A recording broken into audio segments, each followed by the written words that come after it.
Hello everybody, I'm Joe Jackson. Welcome to the Military Aircraft Video Report. Well, if you've ever wanted to get a close-up look at Soviet aircraft, this show is going to allow you to do just that. We're going to Alaska to intercept Bear bombers, but there's also a lot more you'll see on this tape. Here's a preview. We'll get about as close to a Soviet Bear bomber as possible without climbing on board.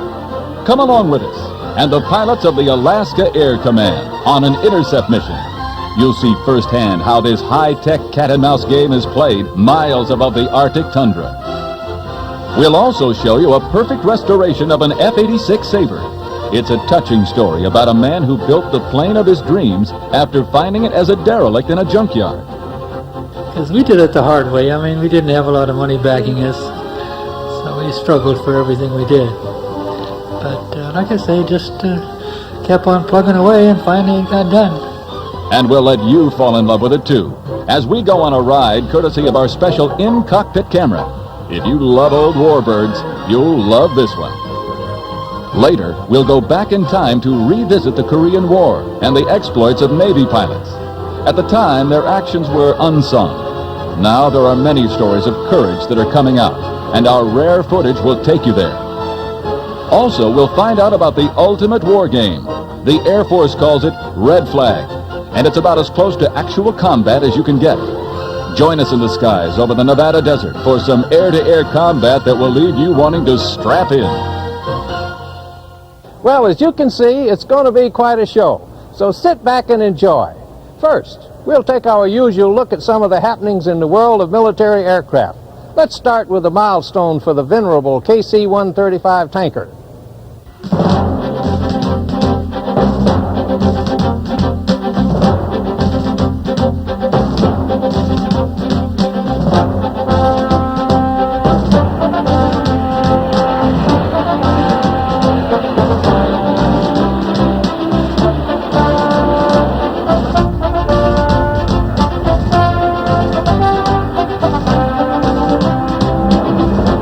It's a new lease on life for a tested old veteran.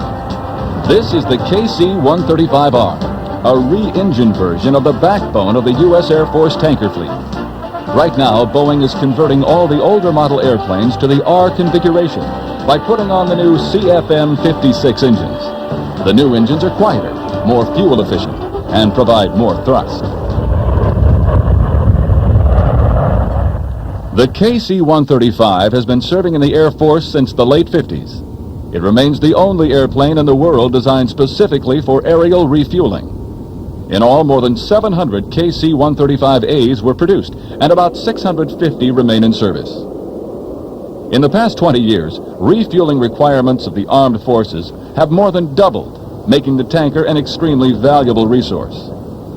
An ongoing wing reskin process will make the airframe structurally sound and operational past the year 2000. The engines, however, are of the 1950s technology and just do not meet standards of today's modern Air Force. The first KC-135Rs were assigned to McConnell Air Force Base in Kansas, not far from where the re-engine project is taking place at Boeing Wichita. The tankers are also in service at Ellsworth Air Force Base and Robins Air Force Base in Georgia. Soon, this will become the standard look, and in the process, the Air Force will save nearly 30% in fuel costs over the older model. The program promises to be so successful that the French are planning to re-engine their tankers as well. It's been highly classified for many years and remains so today. At this point, the Air Force has released the artist concept of the Northrop B-2 Advanced Technology Bomber. The only likeness released confirms that ATB is a flying wing and probably uses sophisticated fly-by-wire techniques, since it has no vertical tail surfaces. It is known that this type of configuration is the best way to reduce the radar cross-section of the airplane. But there is now no doubt the Air Force has some bells and whistles on the ATB that may not be made public for years to come. Certainly Northrop, the prime contractor, has a lot of experience with flying wings. The company built the XB-35, a four-engine flying wing powered by contra-rotating propellers, and the YB-49, powered by 6 jet engines. Both met with many problems. Today, however, there are ways to keep an inherently unstable airframe in the air. And no doubt the wizards at Northrop have mastered it this time around.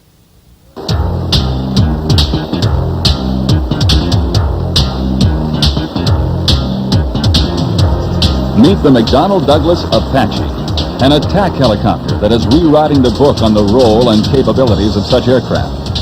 The Apache is a twin-engine, two-seat helicopter with four-bladed main and tail rotors. It uses advanced design characteristics for survivability and packs a greater punch than any helicopter of its kind in the free world. Armament includes the Hellfire missile system, a 30mm chain gun, and a 70mm rocket system. Also tested are the weapons such as the sidearm air-to-ground missile and the Sidewinder air-to-air missile. As for the flying capabilities of the Apache, well, judge for yourself.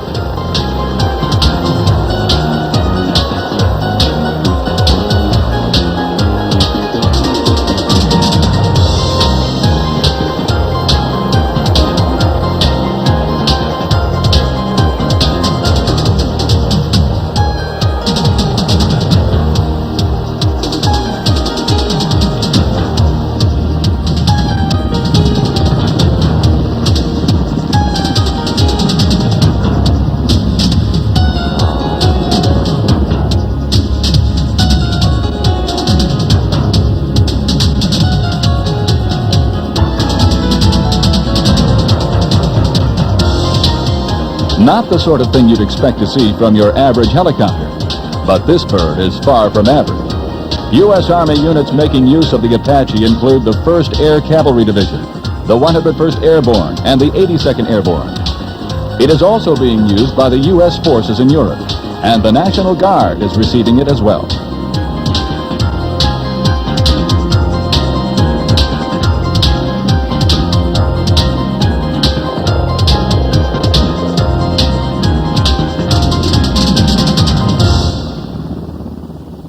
Among the latest proposals for the Apache is for a navalized version. McDonnell Douglas Helicopters claims that a modified Apache could significantly extend the punch of a Navy task force. It could fly up to 200 miles away from the ship, providing some limited combat air patrols. It could also have an in-flight refueling probe and the ability to carry anti-ship missiles. Now, if only the budget can be found to pull it off. That might be quite a task, but hopes are high. Regardless, the U.S. Army is going to get plenty of Apaches, so this will be the look that strikes fear into the heart of enemy tanks for many years to come.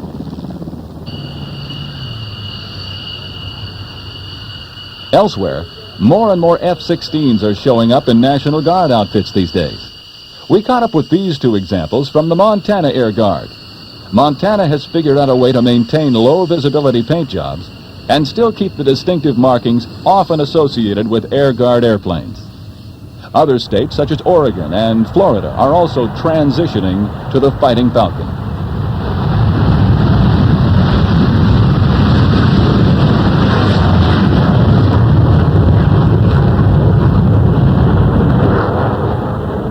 With some upgrades in the air-to-air capability of the airplanes, most of them are slated for air defense, replacing the F-4 Phantom, which is now celebrating 30 years of service. That's right. It hardly seems possible, but it was way back in 1958 that this familiar shape first took to the skies. Today, National Guard and Reserve units make extensive use of the aging bird, but they can still be found on active duty as recon airplanes or in the missile suppression role known as the Wild Weasels. The Phantom began as a Navy project that caught on with countries from West Germany and Iran to Korea, Great Britain, and Japan. However, 30 years are not the end of the journey. It simply marks a significant birthday. Expect the Phantom to be around at least until the turn of the century.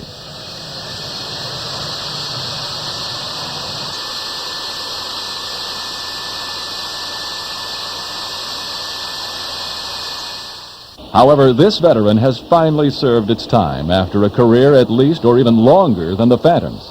The T-33 is now being phased out of active duty, Reserve and National Guard squadrons. The T-33 dates back to one of the first jet fighters in the Air Force, the old P-80 Shooting Star. The T-33 was a derivative of that basic design which first flew in 1944. that this fundamental shape has proven so durable is a testament to the soundness of the original design. Now they're all headed for the boneyard in Arizona, and an era is coming to a close.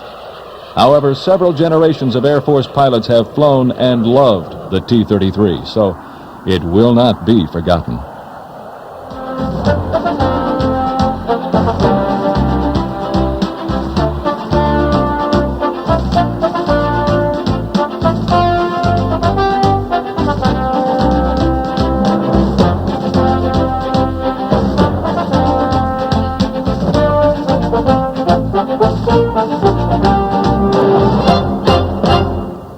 The state of Alaska has some of the most beautiful yet forbidding terrain in the world.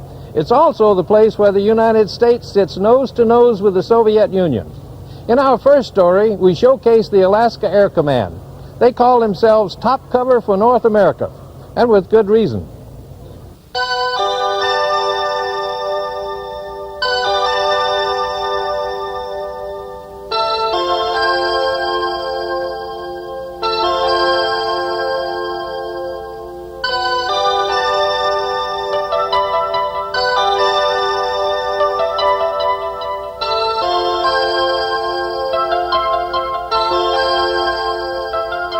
The cold gray dawn rises over the mountains. The clouds are just beginning to part, revealing some of the most formidable and breathtaking country on Earth. As the early morning light slowly falls upon the snow-capped peaks, a distinctive sound begins to drift through the forests and foothills. You've reached a very special part of America, Alaska, the home of the F-15 Eagles of the 21st Tactical Fighter Wing.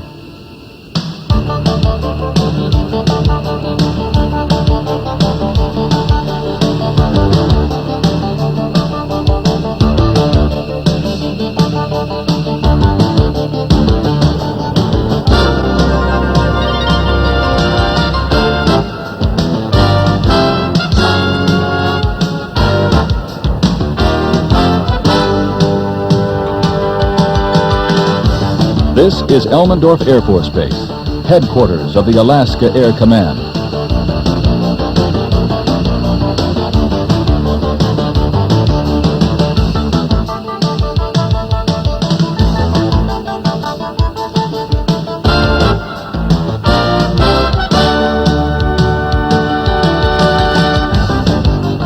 You're about to witness a drama. It is a story of airplanes and people, played out on a stage like nowhere else in the world.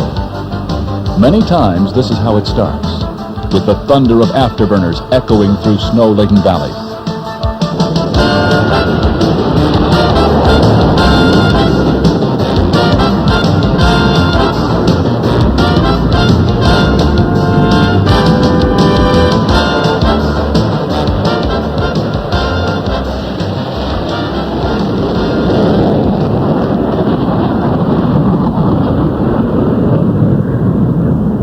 Well, it starts with a motto, top cover for North America. It's the Alaskan Air Command motto and really relates to the wing. Now, we provide air defense against intrusion, in this case, primary threat being from the Soviet Union for the defense of North America. The wing commander of the 21st is Colonel H.S. Storer, Jr., a man who oversees the tip of the spear when it comes to providing deterrence in a strategically vital part of the world. Elmendorf Air Force Base is located right outside of Anchorage. The base was built in the early 40s and played a key role in the defense of Alaska during the Japanese invasion of the Aleutian Islands during World War II. Today, the F-15s are here to provide eternal vigilance against the threats that can come looming out of the frozen north.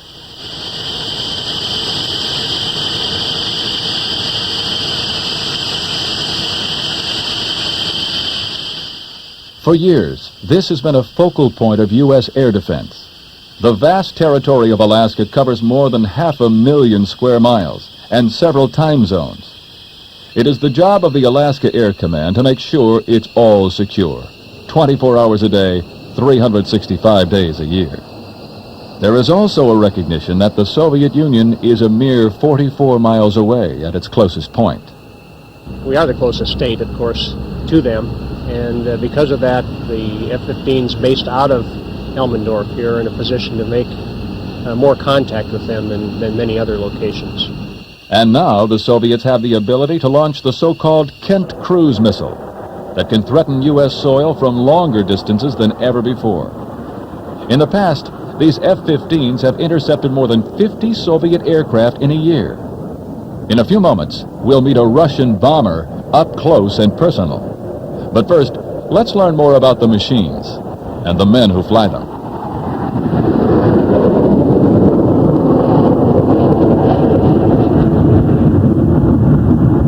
Here's Lieutenant Colonel Mel Copeland of the 43rd Tactical Fighter Squadron. The kinds of officers and enlisted folks that we acquire for the Air Force are top-notch. They receive the best training we can give them, from basic training right up to combat-ready fighter pilots that are flying these airplanes and all the technicians that are working on them. However, one of the first challenges the personnel of the Alaska Air Command learn to deal with is the weather. What begins as a sunny day can quickly turn cold and rainy. With almost shocking speed, distant mountain peaks are suddenly obscured by low clouds and fog. And then, of course, there's the cold. Cold that can test the mettle of a man as well as machine. Lieutenant John Madison, maintenance officer.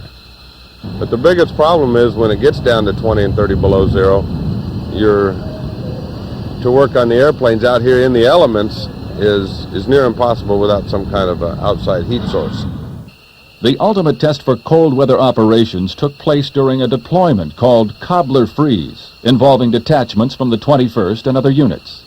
This is Dead Horse, an appropriate name considering that airplanes and ground crew were exposed to temperatures of less than 50 below zero, with wind chill factors of 100 below. As you might imagine, working near the Arctic Circle called for some pretty special methods. Our cold weather gear is set up to protect every part of your body, and they're worn in increments. The colder the weather gets, the more, of course, you put on. But despite the incredible restrictions imposed by the environment, everything from navigation equipment to airfield support was flown and, yes, trucked in. The severe cold froze seals, causing fuel leaks. In order to simply work on the airplanes, portable heaters were set up to pump hot air into enclosed spaces.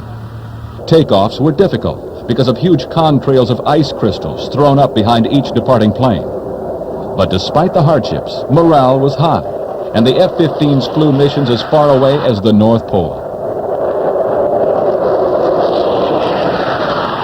The realization that Alaska is the first line of defense is a strong motivating factor for the pilots and ground crew alike. That makes our mission very important. The Soviets are going to continue to test us and press us and to see how we act, and I think we need to be ready for that. Today at Elmendorf, however, rain was what Mother Nature had in mind. But when it's time to launch, the weather is a mere annoyance, not a hindrance.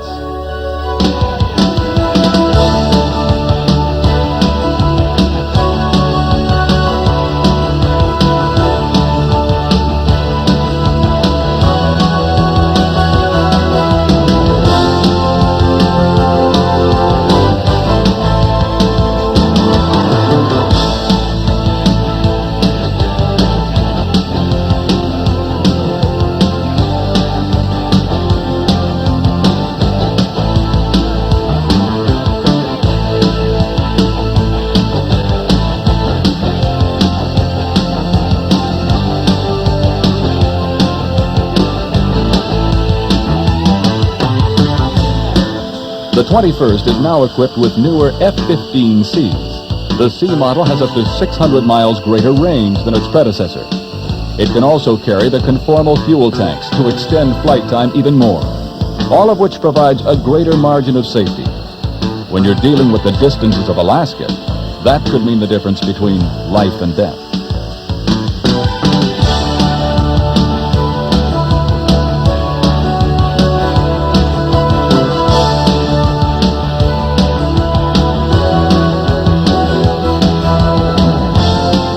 F-15 is probably the most capable interceptor aircraft and air-to-air aircraft in the world, bar none.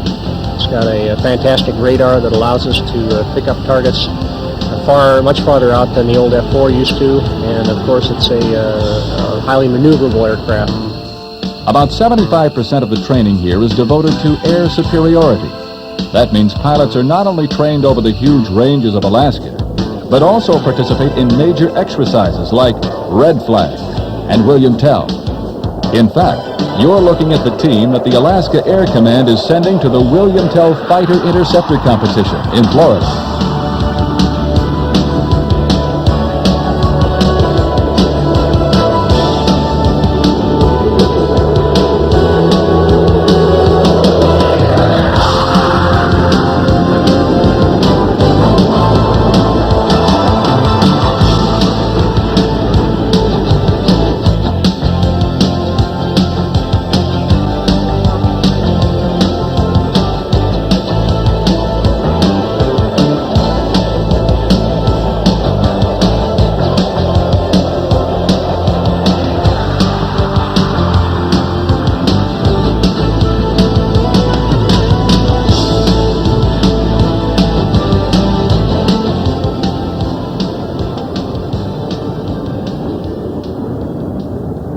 From Elmendorf, the Eagles deploy to remote bases such as Galena and King Salmon. From there, it's on to meet the Soviets. One man who has come face to face with the Bear bombers is Captain Brad Franklin of the 54th Tactical Fighter Squadron. What they've done is they've penetrated our air defense identification zone, and which means we need to know what type of aircraft it is approaching U.S. airspace. So we'll get the scramble, head on out there, and go ahead and in, depending upon the clearances we received at the time. But normally we'll be cleared right in at 3 miles, and at about that range we can ID a Soviet bomber. But it takes a lot of teamwork to get to that point. First, there are the efforts of these people. This is called the ROC, or Regional Operations Control Center. Here, information from a network of radars all over the state is displayed on screens that are monitored around the clock. Anything that moves is checked against existing flight plans and electronic profiles. Soon, a new system called backscatter radar will allow detection of moving targets over the horizon deep into the Soviet Union. But the ROC is not alone in the detection job.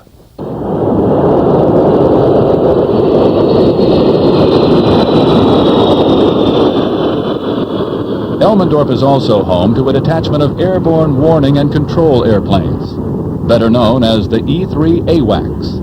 Its huge dome is able to scan hundreds of miles of airspace, picking up everything from high-flying bombers to low-flying cruise missiles.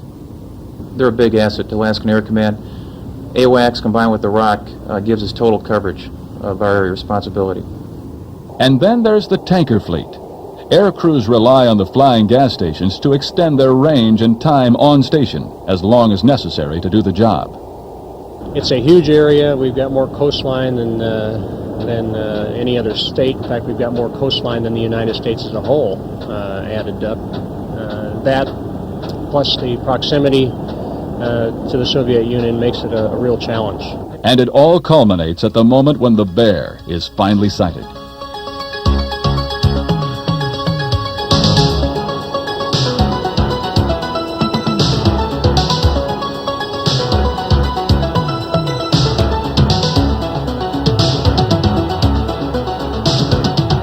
The moment of truth makes the heart race a bit faster. This is like no bear hunt you've ever seen in your life, and the stakes are much higher than a trophy on the wall.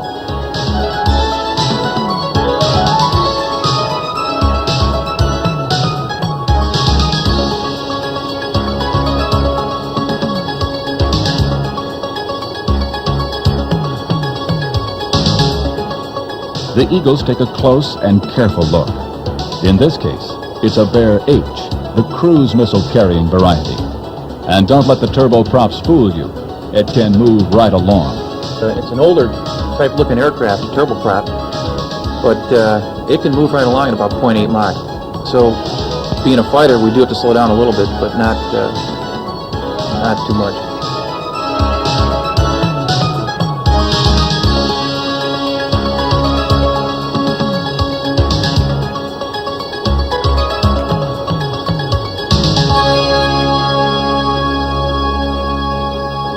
Now I've got the navigation. Whatever you need to The Eagle's drivers scan every inch of the bomber, looking for telltale signs of any new capability the Soviets may have added. But the encounters are not without their human side as well. Normally here in the wing, we're just doing our mission. We'll intercept them, take the pictures, and just observe them. But oh yeah, we see them wave. I've seen Coke cans. I saw one guy hold up a Newsweek magazine. And I think they get as much a thrill as we do.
The cat-and-mouse game can go on for hours. But soon it's time to break off and head back to King Salmon or Galena, or perhaps another of the far-flung outposts of the 21st Tactical Fighter Wing.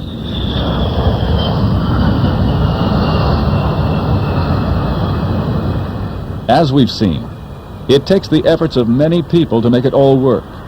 What looks easy to the average person is actually a consequence of practice and determination to succeed. In fact, that's part of the attraction for the pilots to begin with. I can't deny that flying an airplane is fun. It's an exciting thing to do. Flying the F-15 is that much more exciting. It's a wonderful aircraft. It's a wonderful mission. But in truth, the thing that I stay in for is the camaraderie, the professionalism, duty, honor, country, all those things. And most of these fellows feel the same way. I enjoy all of it. Well, I'm glad we make the F-15 because it's quite a machine. I like working with the people. It's just a great job, and they sure don't pay me to fly the F-15. It's, all the additional duties that we get paid for, but it's a great machine, good mission, and a great bunch of people. And for Colonel Storer, it's comments like these which serve to make his job rewarding. We've got excellent equipment. The F-15 is an outstanding piece of machinery. We've got superb radar. We've got AWACS, all excellent pieces of equipment. But the real key that holds the whole thing together is the people. Their motivation and training, initiative, basically takes raw materials and turns them into positive results. And I think that more than anything else, that's the one thing that makes the 21st TAC Fighter Wing and the Alaskan Air Command doing our mission up here successful.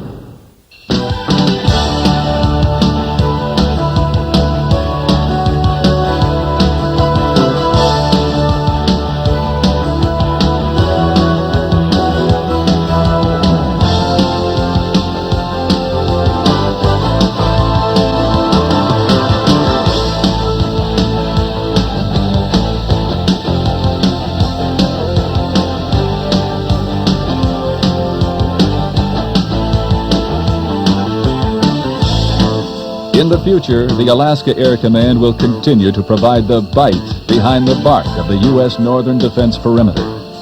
For now, the sun is out again, raising spirits and showing once again the changeability of this stunning but foreboding environment. There are, however, some things that are constant. One is the beauty of this rugged landscape, and the other, the sight of F-15s streaking through the northern sky.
we turn from the cold of Alaska to the desert of Nevada.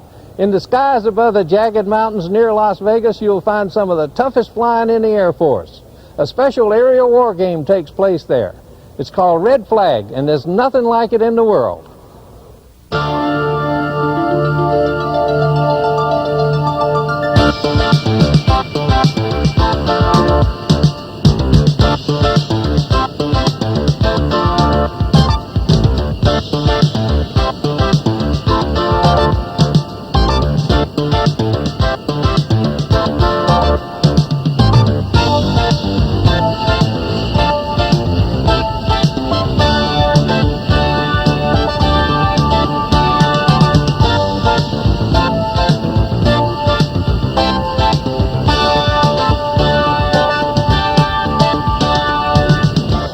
It is the ultimate war game, played out in the blast furnace heat of southern Nevada. They call it Red Flag. And here you can see nearly every airplane in the inventory of the U.S. Air Force flying at the limit of its capabilities.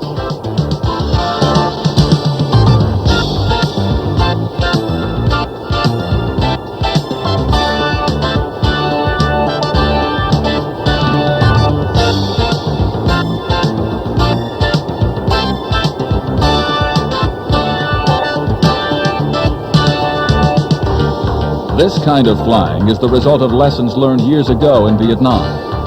You see, if a pilot can survive his first 10 combat missions, the chances of surviving the war go up dramatically. Red Flag is designed to do just one thing: provide training so realistic that for all intents and purposes, these pilots have had 10 combat missions. And it doesn't just involve fighter planes. As we'll see, nearly every Air Force command and even the Navy and Marine Corps can be involved in Red Flag. For now, however, let's start with the role of the Military Airlift Command. Good morning, gentlemen. My name is Lieutenant Colonel Larry Ryder. I'll be the aircraft commander today for this mission. We're going to support the Red Flag exercise at Nellis Air Force Base in Las Vegas, Nevada. We'll move the 59th Attack Fighter Squadron up to Nellis. Engineers, our fuel load will be 10,000 pounds. We'll make one aerial refueling and we'll take on about 10,000 pounds up there. Navigator will pick up the tanker about 60 miles north of Dallas on track 13. We'll drop off over Amarillo, Texas, and then shoot on up to Las Vegas for the landing. Does anybody have any questions? Let's go fly. Pretty good weather. Great.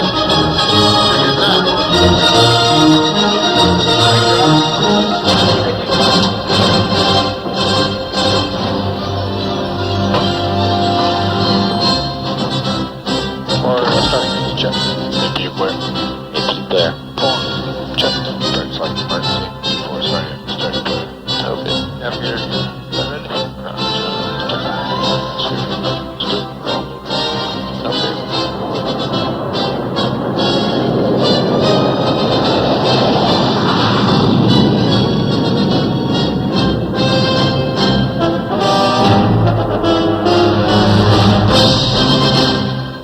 The Strategic Air Command often gets into the act as well, providing tankers for the long flight to Nellis Air Force Base, home of Red Flag. Fighter units deploy as if they were going overseas, so hitting the tanker is crucial. We'll launch at 1 minute intervals, beginning at 1400 Zulu. Maintenance delays will launch free flow at the end of the screen.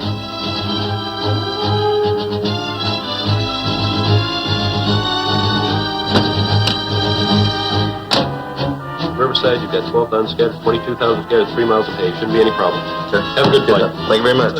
Okay, call sign today is Mountain 60, takeoff time 1000 local, in support of Red Flag. Flying for 3 hours. Fuel load today, 70,000 pounds. We're going to be refueling 6 F-15s. Fueling airspeed will be 315, 641. We got a 36,000 pound offload. Height of range 12,000 feet. Anybody got any questions? Yeah. Okay. Just press it up and go to the airplane.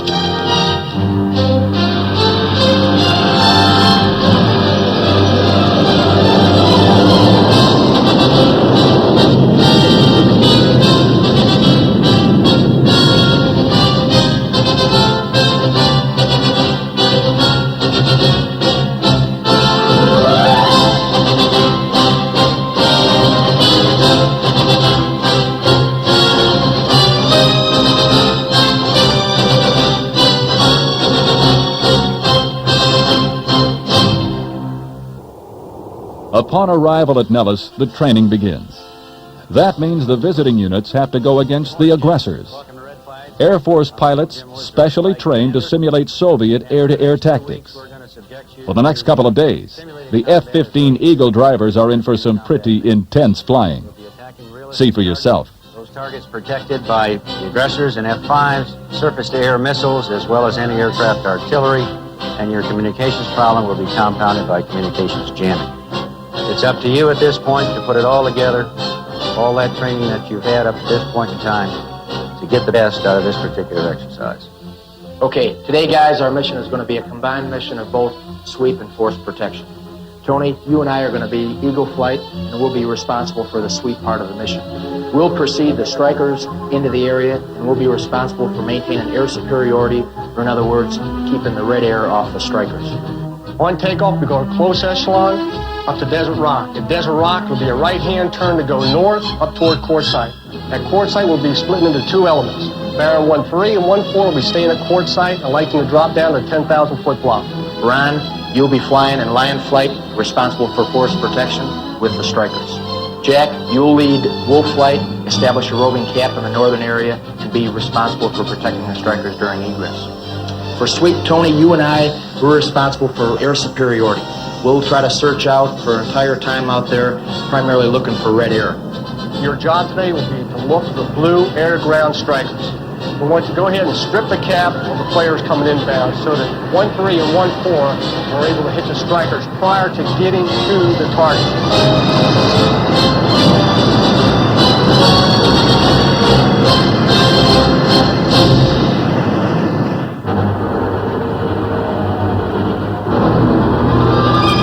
7-3, you got those F-15s, a left-hand turn now.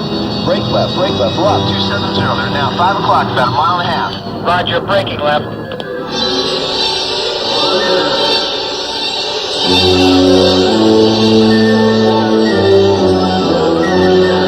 Right behind him, 12 o'clock. I got him, going down.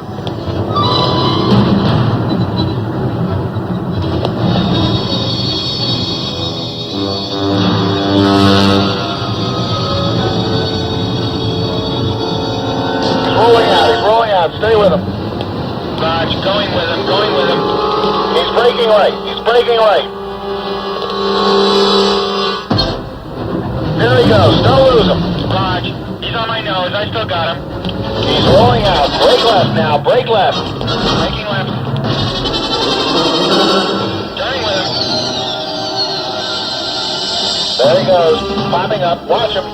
Raj, I passed him, he's on my tail. 6 o'clock, crossing over. Run him now, run it. Red flag. Other than combat, it's like nothing else in the world. There are those who've seen both and say the heart is racing just about as fast here over the desert of Nevada as it did in the skies over North Vietnam.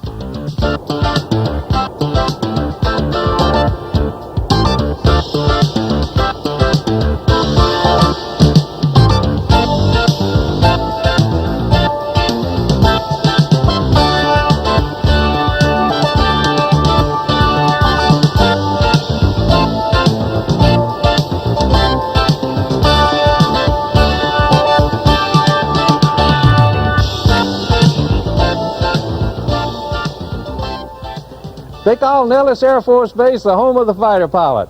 Now you see why. Next, we turn back to clock. There's not a lot of information in the history books about the actions of Navy pilots during the Korean War. Well, now's as good a time as any to set the record straight. Here's a story of some courageous but unsung pilots.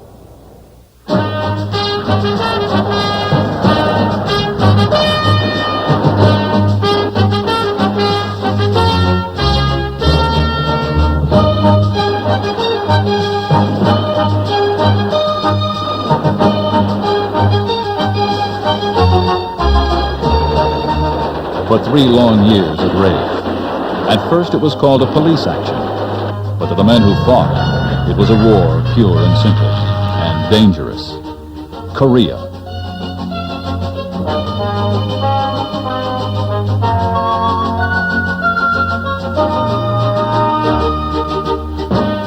The U.S. Navy was involved right from the start. Within 48 hours of receiving combat orders, the carrier Valley Forge steamed from the Philippines to a launching point off Korea. It was the Valley and the British carrier HMS Triumph sending the first strikes against the North Korean capital of Pyongyang. More carriers followed. In the first hectic days of the Korean War, Navy and Marine squadrons concentrated on the surge of troops heading south across the peninsula. Strikes conducted within 50 yards of U.S. and South Korean forces.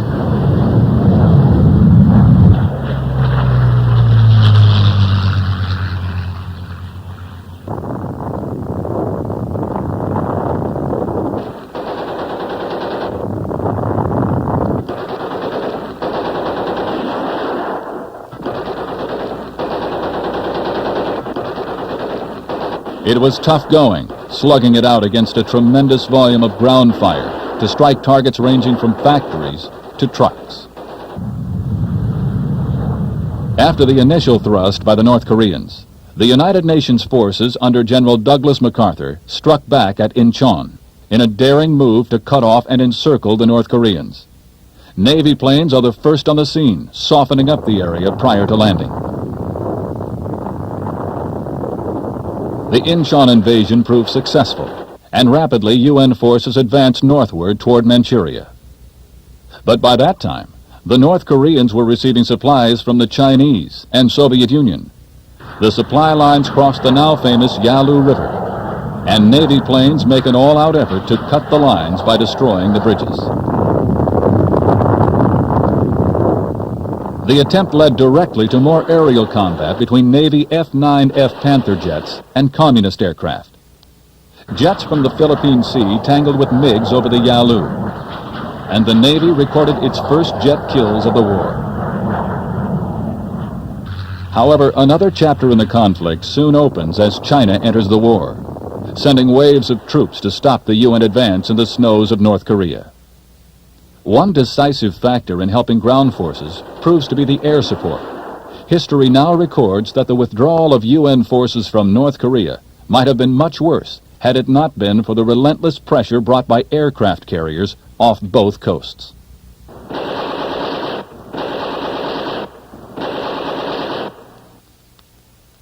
By early 1951, General Matthew Ridgway calls for a concerted effort to wreck enemy lines of communications and supplies with attacks on rail lines, bridges, and other transportation facilities.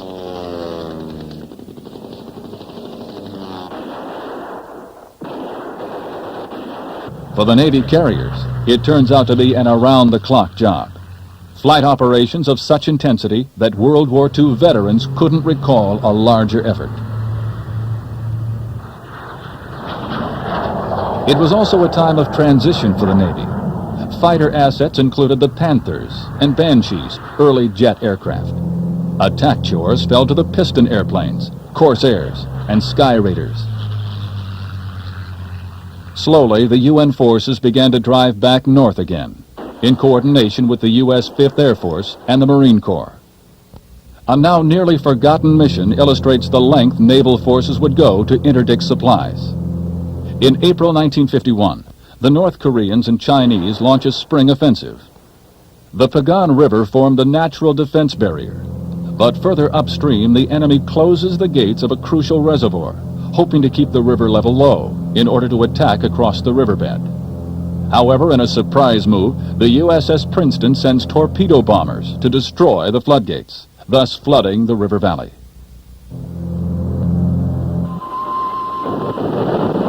A year later, the largest raid since World War II took place in a single effort to knock out North Korean power plants near the Yalu. In all, 556 sorties were flown to destroy 90% of the North's power potential. Carrier aviation also performed other roles in Korea, such as spotting for naval gunfire and photographic reconnaissance. Some of the obsolete planes, such as the TBMs, were used for carrier on-board delivery. Finally, on July of 1953, the two sides hammer out an agreement to put an end to 3 long years of fighting. In the tense atmosphere, the formal papers were signed. However, there never has been a peace treaty signed. Even today, The North and South Koreans stare warily at each other across the demilitarized zone.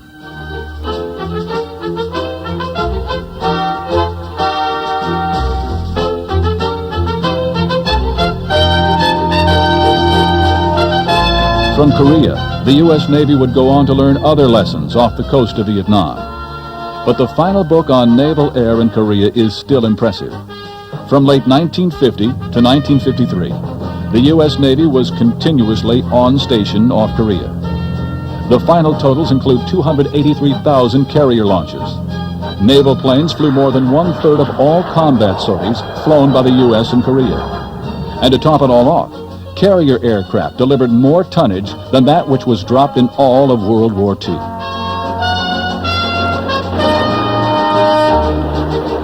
It is a story that is for the most part still wrapped in obscurity. However, the men who fought and died in Korea knew that the sacrifices were no less than any other war, and the effort was delivered without question.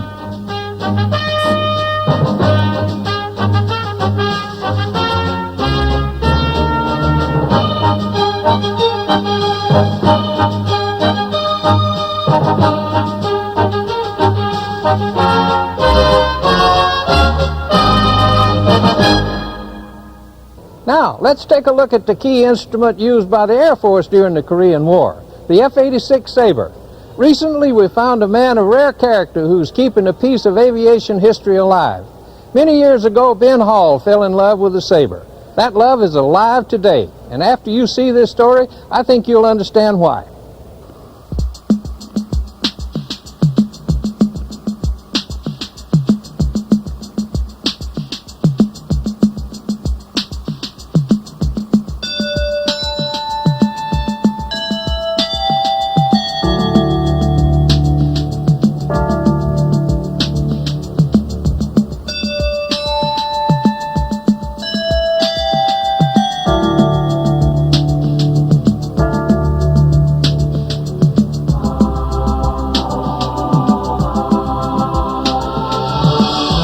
Even as a still life, it is sculpture that is alive with motion. The F-86 Sabre. This is the shape that was meant to slice through the skies.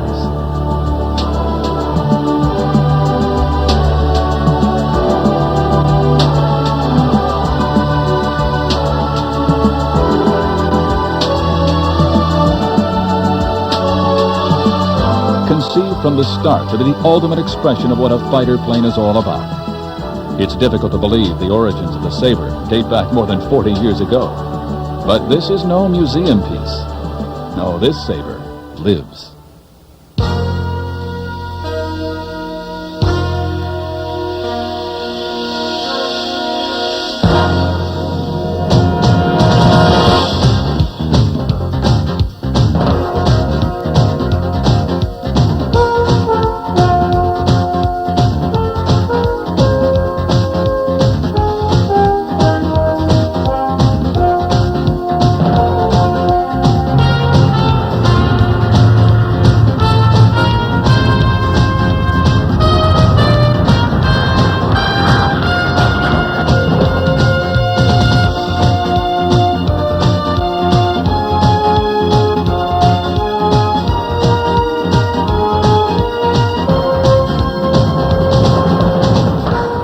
For years now, air show crowds have thrilled to the sight of this pristine example of America's flying history.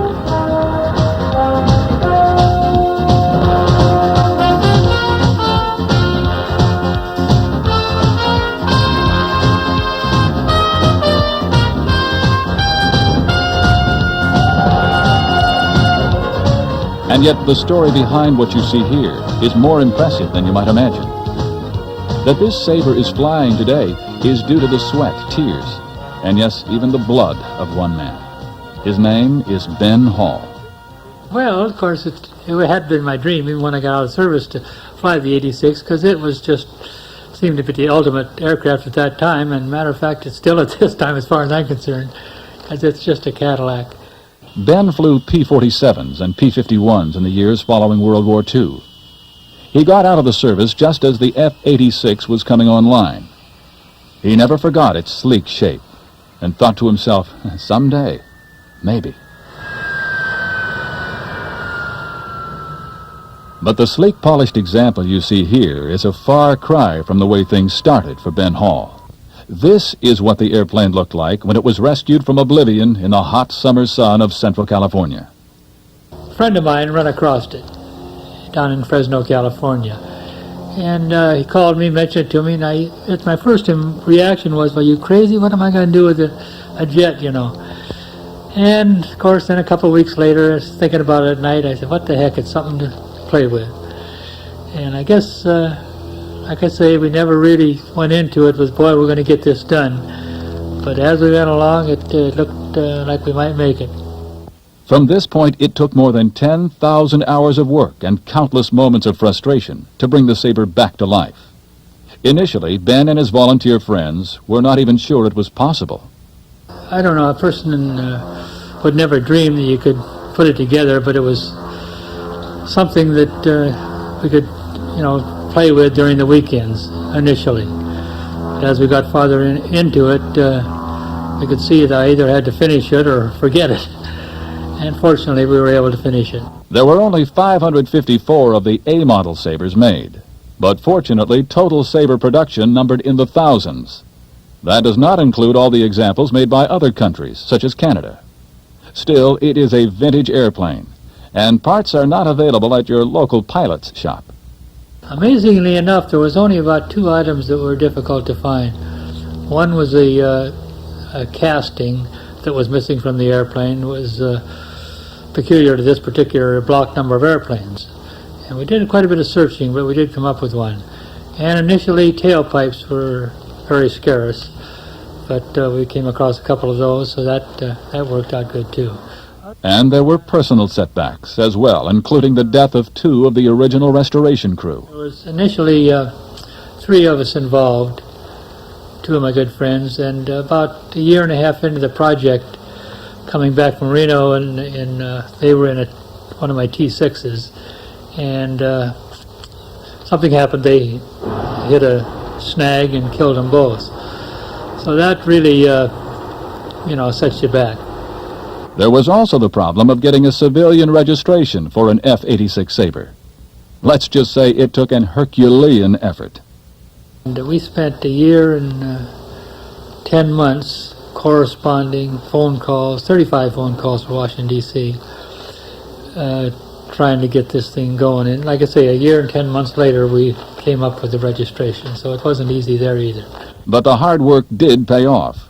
The airplane finally rolled out in a darker paint scheme than it has today. Of course, the first flight is a moment that will never be forgotten by Ben or any of the other volunteers. My first flight, it's hard to describe after waiting all the 25 years, you might say, and then all the work we put into it, knowing just about everything that's going on. So it was quite a thrill and apprehensive combined. From that point, the airplane went through a number of repaints before settling on the brilliant silver coat that adorns it today. Go ahead. One more. Now began a new struggle for Ben Hall. It turned out to be nearly as difficult to keep the airplane flying as it was to restore it. Jet fuel is expensive and sponsors are few and far between. It still came down to a couple of guys who loved airplanes, giving up their Sundays to keep a piece of history alive. Okay, we're looking good. Gotta come over this way. Come this way just a little, all right? And spring it. Go ahead. Right there. Come on in. Ben has managed to find not only parts for the airplane, but the support equipment needed to maintain it as well. Even an old dog-eared service manual is still providing guidance. 96 volts, 160 to 190 inch-pounds. Inch-pound. Good? And speaking of dog ears, even the family pooch is called upon to help out. Nowadays, of course, Sunday, I come up on a Sunday, I don't know, if somebody else goes golfing, I guess. So it's a labor of love, of course. Air shows are the stage where Ben gets a chance to do what he does best, giving thousands of people the thrill of seeing the fruits of his labor knifing through the sky. It's also payoff time for his volunteer crew. They enjoy going to the air shows. Matter of fact, that's the only way I can afford to fly it is take it to an air show, and they cover the fuels and some expenses. So it's enjoyable for all of us in that respect. So the work does pay off in some manner. Of course, it's never just a matter of hopping in and going flying. There are always 1,000 details to take care of. Everything from what's the best way to tow the airplane. When you put your wedge in here, you can move these all over. Oh yeah, it's swing, right. If you pull your airplane without this being in, You're going to move this and this. If you turn this to such a degree, it'll break these here before it breaks anything else. Ah, I didn't realize that. I thought it wiped out something. To taking on fuel and getting hooked up to the start car.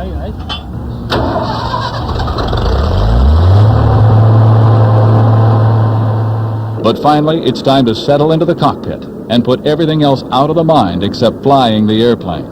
After all, this is what all the sacrifices were about. For the next few hours, it'll all seem worth it.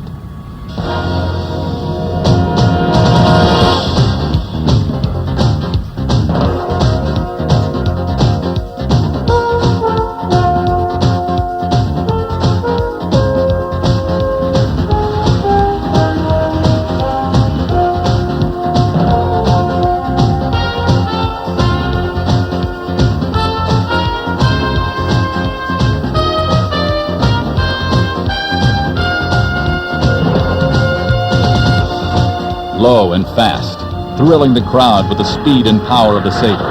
It's an unforgettable ride, no matter how many times you take the controls.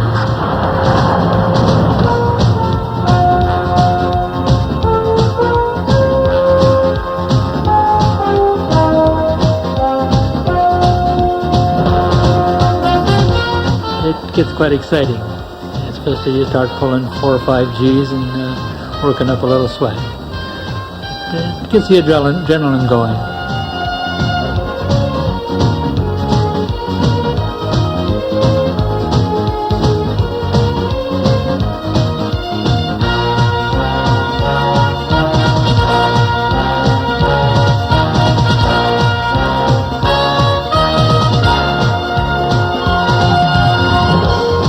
The airplane is really quite simple to fly. With the boosted controls, it's effortless, you might say. And I flew the 51 quite a bit, and I just loved it. But after a few hours in the 86, you get spoiled in a hurry.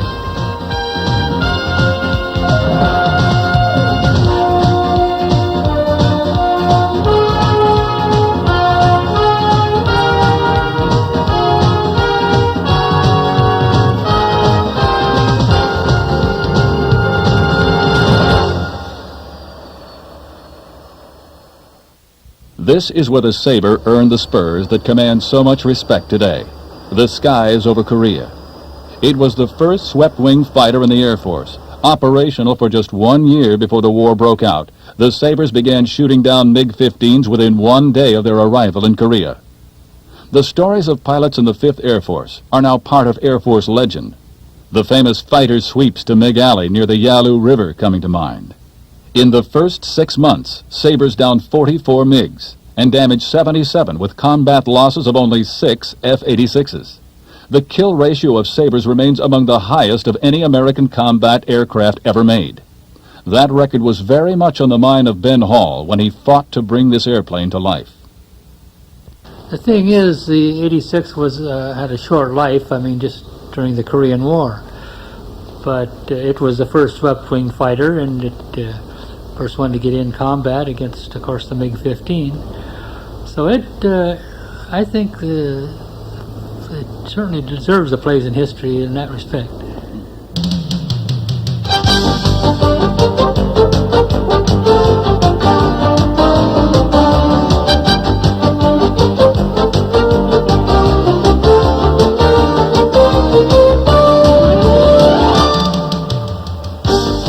Now, when the air show is over, and there's a bit of fuel left, perhaps there's time to pull up high and spend a few minutes alone with the airplane. Here there is a communion between man, machine, and the sky, a coming together that is difficult to describe. Well, really, you can't describe it, I guess. How you going to explain to someone, you know, when it's a certain feeling, you can say, boy, I don't know what you can say. You'd have to have them take a ride in an airplane to understand it. It's different.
And now it's time to bring the Sabre back to Earth.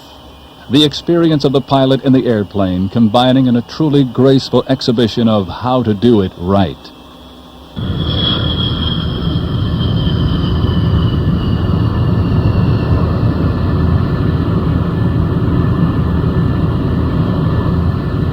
Certain people are, when they're kids, they want to be a baseball player or you know, they pick out something that they encounter something they enjoy. Well, when I was a kid, I don't know, 7 or 8, I was out building this crazy airplane. Of course, never flew. But and in 1936, I guess it was, I used to bicycle down to Boeing Field and wax the little cubs. So it was something just enthused me as a kid, and I followed it, fortunately, the rest of my life. But soon this will be a rare sight for Ben and his friends. Their partnership born of adversity will be broken up. You see, after the many years of blood, sweat, and tears, Ben may have to give up his beloved Sabre. It's not going to be easy when I do depart with it. But let's face it, I've had the aircraft almost 18 years now, and by golly, who can ask for anything more than that? I've really had and enjoyed it. And now it's time, I guess, to, might say, grow up. A little late, but and let somebody else younger take it, and I know they could have a ball with it. But the memories will always stay. That glorious feeling of flying a legend, quiet and graceful, with the sun glinting off the canopy. That feeling will never be forgotten.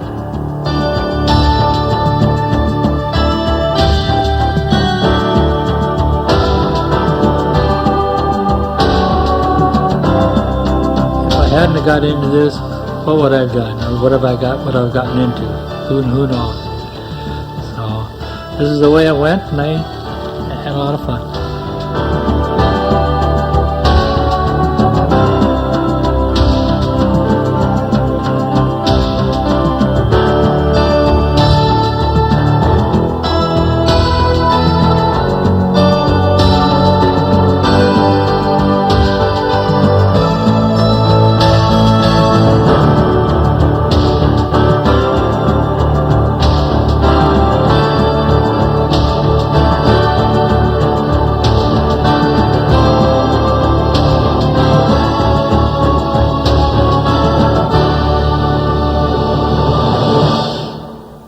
Ben says someday soon he'll have to sell his beloved Sabre. He doesn't really want to, but the economics make it tough to go on. If you're interested, let us know and we'll put you in touch with Ben.